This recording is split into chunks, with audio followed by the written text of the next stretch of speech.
Ladies, this is a tennis ball. Stealing from the great Vince Lombardi, that's how I opened my opening practice as the head girls tennis coach at Carl G. Mazur Preparatory Academy in my first season coaching tennis. I thought, even though they were a small team, even though they were an inexperienced team, I thought I was going to be able to do great things with them. Fast forward a couple of months into a 1-6 season, and I knew with 100% certainty that I had no idea what I was doing. But I also knew that I was completely willing to learn.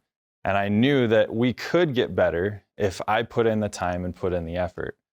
So where did I start with learning? The first thing I did is I asked my team.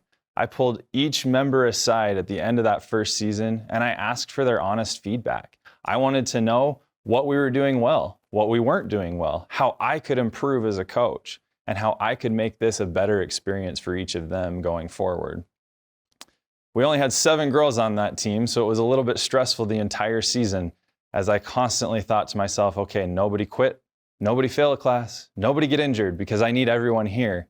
Fortunately, we made it through, but I was surprised when the next season we grew from 7 players to 17. I took all the feedback that they had given me and I implemented as much as I possibly could. The number one thing that I heard was that I needed to be meaner, which I don't know how well I did at that. But as I moved forward with their other pieces of advice, an interesting thing happened as we went into the season. It went exactly the same way as the year before. In the middle of a particularly bad losing streak, one where we lost 5 straight matches, and we were swept in the first 4 of those, 0-5. My 2 team captains pulled me aside after they had lost their matches, and they said, "Coach, I think you need to adjust the way that you're running practice." Now think of the courage that takes for a couple of 17-year-olds to pull their 30-year-old coach who's been involved in tennis for about 15 years, to pull me aside and say, "You're doing something wrong. We need to fix it." But I appreciated that they did because they came with some great ideas and they came and presented amazing things that I needed to change. I listened, and within a week, I'd implemented the ideas that they had. Now, like I said, the season went about the same as the year before. We finished 2-6, but we had a much more regular or much more individual success at the end of the year in the postseason tournaments, with 6 girls qualifying for the state tournament. And we started to realize that we were onto something. Those little changes had made a difference in what we did. My speech, "This is a tennis ball," was more for me to self-reflect and to get back to basics and understanding what I needed to do to make progress with this team. Well, after that year, I once again conducted interviews with my players and got feedback from each and every one of them. And that's the first thing that I think led to the first principle I'm going to discuss, and that's empowering our team members to speak up, to use their voice, to take ownership of the direction that your team is going. And this applies on the tennis court, it applies in the office, it applies everywhere that a team is involved. What I loved about this is that it was kind of a happy accident. I hadn't actively sought to create this environment where my team leaders could speak up, but it had happened through a process of seeking that feedback, asking them constantly what they thought. I asked them at the beginning of the season what their goals were, what their interests were. Were they just there to have fun with their friends? Fantastic. Were they there because they had college aspirations or beyond? Great. Let's work together to build something special. And that's what we did. At the end of the season, I got that same feedback from them. What am I doing well? What am I doing poorly? What is our team doing well? How can we change things to improve? And constantly asking for that feedback, and more importantly, constantly listening and acting on that feedback, I think is really what led to that empowerment where my captains felt like it was a safe place that they could come and present their ideas to me. Beyond that, it wasn't just the team captains that I was treating as fellow coaches. I was empowering all of my student athletes, all 17 on that team, to mentor their teammates. We used dyad learning where they would partner up and teach each other. They'd go through a drill and then provide feedback to each other. Each of them knew that they were important to the success of our team and the development of our team. All of those things led to that special finish to this season and set the stages for year 3, when I hoped that we could do something even better. Before that third season, I set 3 goals for the team. And in a move that I questioned and second-guessed the entire year, I didn't tell my team what those goals were. I only told my assistant coaches what we were working toward. But I didn't think that my team yet believed that they could do these great things. And I didn't want to add that pressure. So those 3 goals were, first, to finish with a winning record, something that had never been done in school history. Second, I wanted to finish in the top half of the region. Again, that had never been done by a Mazer Prep tennis team. And last, I wanted to earn at least 1 team point at the state tournament at the end of the year, meaning at least one of my players needed to win at least 1 match and get us on the scoreboard at state. And that had been done before at Mazer, but not since I had taken over as the head coach. So I looked at that team, I looked at who we had, and I was excited to get to work. And we got to work, and we went throughout that season. And partway through the year, we clinched that winning record. We'd go on to finish 8-3, and we finished 3rd in the regular season region standings out of 8, so we were in the top half.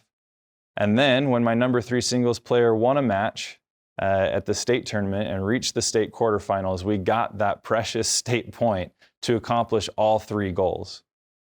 Now I looked at the makeup of that team and I reflected again at the end of the season and realized that I again had somewhat unintentionally done something that made all of that success possible. I had stopped trying to conform these players to my style of play, and I had started to coach them to their strengths and to their weaknesses and to their interests on the court. When I looked at those players, my number 1 singles player, Mona, she's an aggressive baseliner. She wanted to stay back, hit big shots, and use power to overwhelm her opponents. My number 2 player is Kelso. She's the epitome of something we call a pusher. She is everyone's least favorite opponent because she uses her speed and athleticism to track down everything and just push it back. It doesn't come back fast. It doesn't come back with a lot of spin. It just comes back until you make a mistake.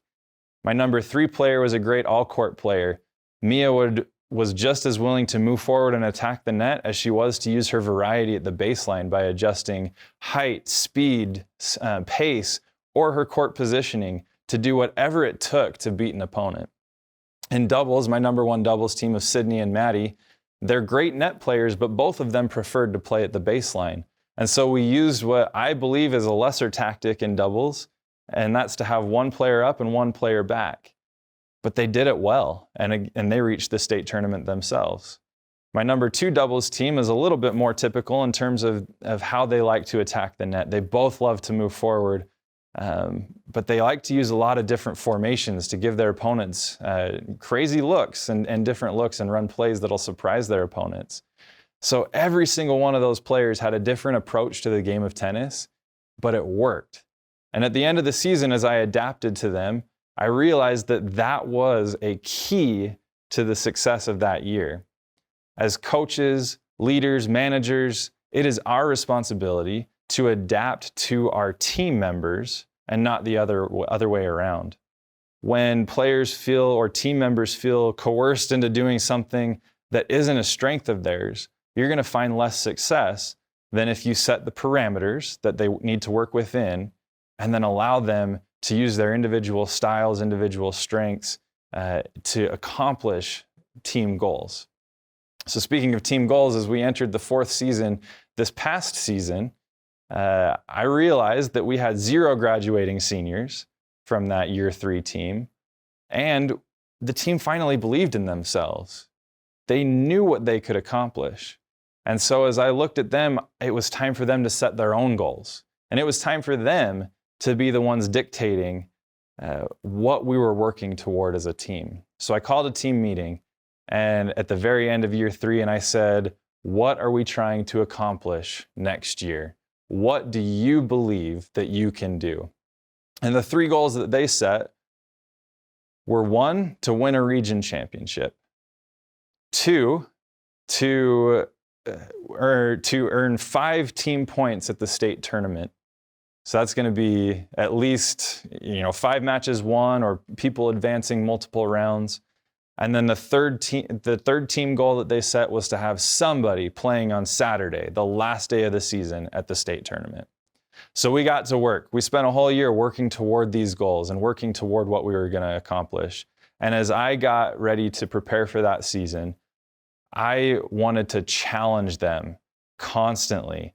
I prepared the team by scheduling big opponents, by pushing them in ways that they had never been pushed before. We scheduled a tournament against 3 5A giants.